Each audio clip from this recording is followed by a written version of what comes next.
नमस्कार मित्रों, सूचना की दुनिया पर आपका स्वागत है। मैं हूं डॉक्टर सुभाष चंद्र सिंह। आज मैं राजनीति की बात करूंगा, लेकिन दूसरे तरह से है वो।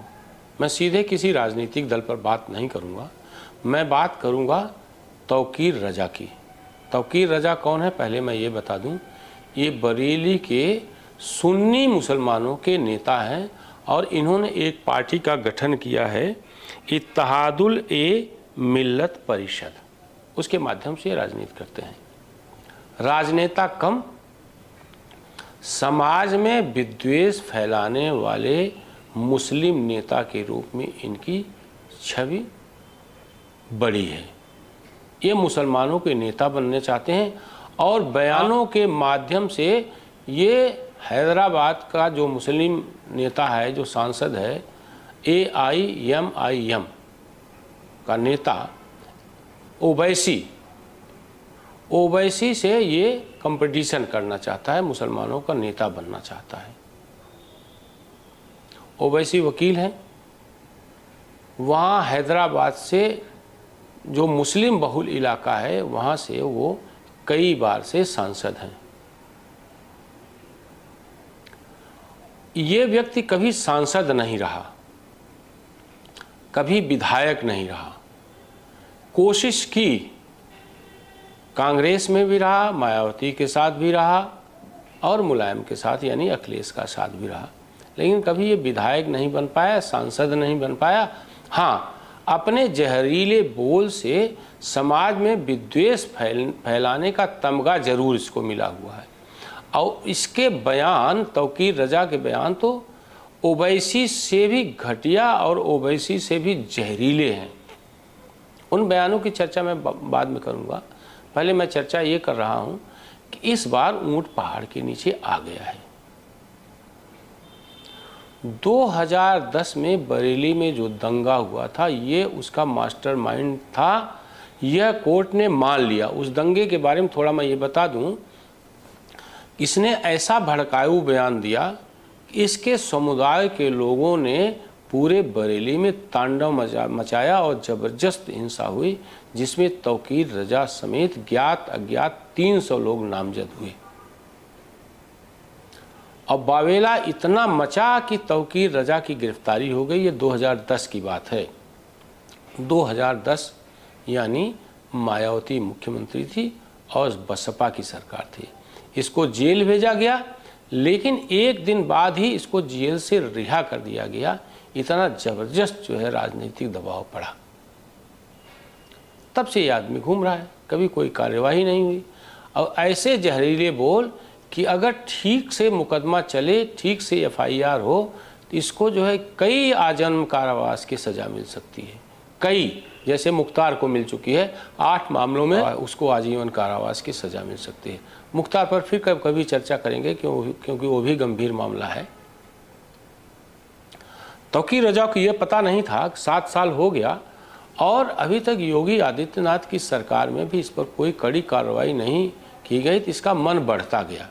अब 2010 के दंगे की जब ठीक से पैरवी हो गई, तो तौकीर रजा को उसमें जो है दोषी माना गया और उसके खिलाफ फास्ट ट्रैक अदालत ने, इसका मुकदमा फास्ट ट्रैक अदालत में चल रहा है। फास्ट ट्रैक अदालत ने इसके खिलाफ गैर जमानती वारंट जारी किया और ये मान कर चलिए कि अब इसके मिट्टी में मिलने का समय आ गया है। ऐसे मौके पर योगी आदित्यनाथ के उस बयान को भी सुनना चाहिए जो उन्होंने अतीक अहमद को लेकर विधानसभा में दिए थे। जब अतीक अहमद के गुंडों ने अपने ही पुराने साथी और भाजपा नेता को दिन दहाड़े CCTV कैमरे के सामने गोलियों से भून दिया था, तो अखिलेश यादव ने विधानसभा में ये प्रश्न उठाया था कानून व्यवस्था का। तो तमतमाए योगी आदित्यनाथ ने उनको करारा जवाब दिया और उन्होंने कहा, जिस माफिया की आप बात कर रहे हो वह माफिया सपा पोषित माफिया है। सपा ने उसको सांसद बनाया है, उसके समर्थन से विधायक बना और राजू पाल हत्याकांड का मुख्य आरोपी है, अभियुक्त है, उसको हम मिट्टी में मिला देंगे। अब योगी आदित्यनाथ जी के बयान को संक्षेप में हम दे रहे हैं, आप उसको सुनिए। ये पेशेवर माफिया और अपराधियों के सरपरस्त हैं और ये लोग लगातार यही करते रहे हैं। क्या ये सच नहीं कि जिस अतीक अहमद के खिलाफ पीड़ित परिवारों ने मुकदमा दर्ज कराया उसके परिवार के खिलाफ, वह समाजवादी पार्टी के द्वारा पोषित माफिया है और उसकी कमर को तोड़ने का काम हमारी सरकार ने किया है। और फिर मैं कह रहा हूं, इसे हाउस में कह रहा हूं, इस माफिया को मिट्टी में मिला देंगे। सरकार किसी है, सरकार किसी है, गफलत में हो, ये माफिया है, इनको मिट्टी में मिलाने का काम करेंगे। अपराधी आप लोग हैं, अपराधी दूर कर रहे हैं।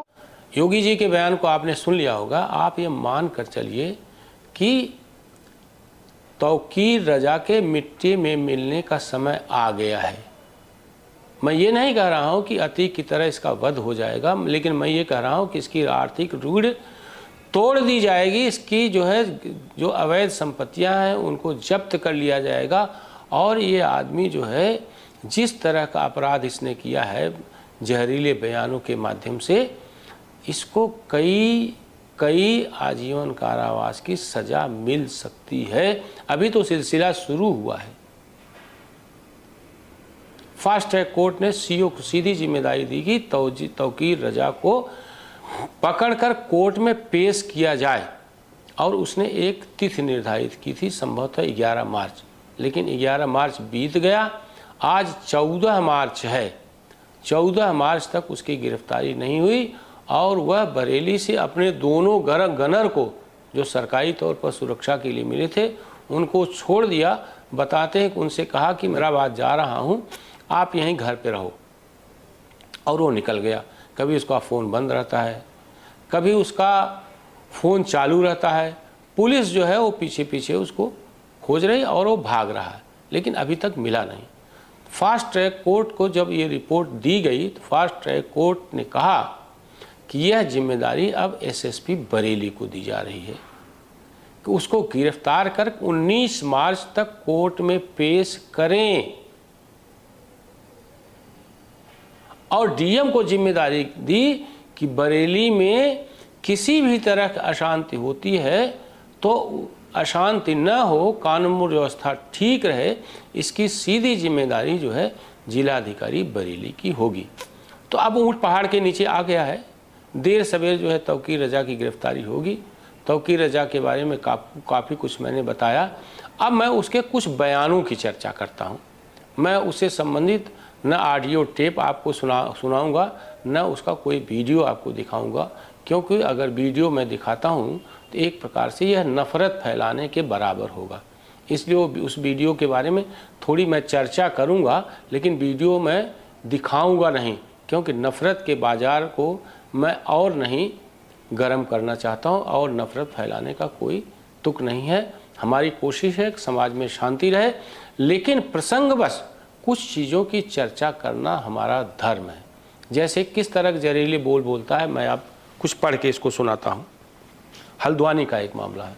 आप सबको मालूम है, हल्द्वानी में रेलवे की ज़मीन पर, वहाँ पर जो है 50,000 से अधिक जो है बांग्लादेशी मुसलमानों का कब्जा है और वर्षों से रह रहे थे। जब मामला न्यायालय में गया, रेलवे जीत गई और रेलवे ने खाली कराने का आदेश दिया और हल्द्वानी मतलब उत्तराखंड सरकार में पुष्कर सिंह धामी सरकार से मदद मांगी और उसको रेलवे ने खाली कराने की कोशिश की तो ज़बरदस्त बवाल हुआ। सुप्रीम कोर्ट तक मामला गया। सुप्रीम कोर्ट ने कहा कि बिना वैकल्पिक व्यवस्था किए इस ज़मीन को आप न खाली कराएं।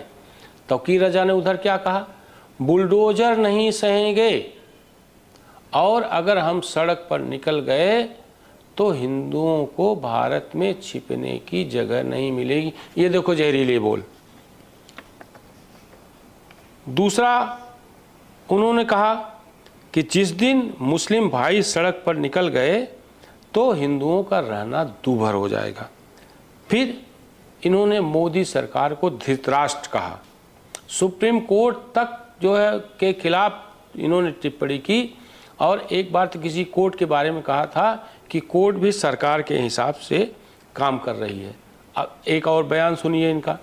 मैं इसको पूरा कलेक्ट किया है, मतलब शोध करके निकाला है, तमाम अखबारों में छपी खबरों को, तमाम वीडियो से मैं ये सब चीज़ें निकाल करके मैं आपके सामने प्रस्तुत कर रहा हूँ।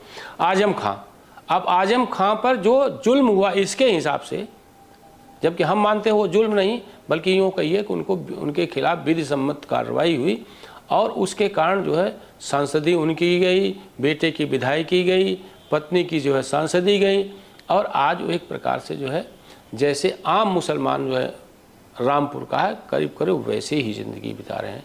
लेकिन इसकी नज़र में इनके ऊपर जुल्म हुआ और कहा हम उस जुल्म का हिसाब लेंगे। आगे कुछ सुनिए।